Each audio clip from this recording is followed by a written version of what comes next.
নমস্কার প্রিয় দর্শক বন্ধুরা, আমরা সকলেই কিন্তু শুনেছি তন্ত্র, মন্ত্র এবং যন্ত্র এই তিনটি শব্দের আমরা সকলেই কিন্তু অবগত।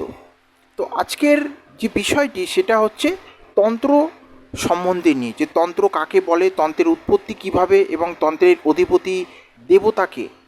না, এই তন্ত্র দেখুন তিনটি অক্ষর নিয়ে গঠিত, ত, মধ্যাহ্ন এবং তয়রফলা। তন্ত্র অর্থাৎ তন শব্দটি এসেছে তনু থেকে। তনু কথার মানে হচ্ছে নিজ শরীর বা নিজের দেহ। এবার এবার যেটা হচ্ছে তয়রফলা। তয়রফলা শব্দটি এসেছে ত্রাণ বা রক্ষা থেকে।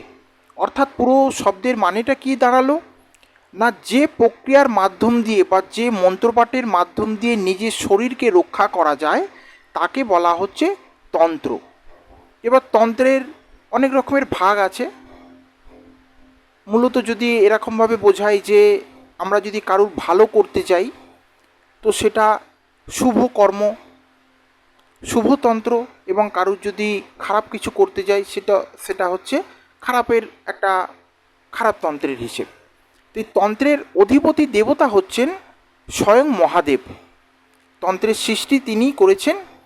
এই তন্ত্র মূলত দুটি ভাগে বিভক্ত আছে, আরও ভাগ আছে, কিন্তু ওই জন্য আমি মূলত শব্দটা ব্যবহার করলাম।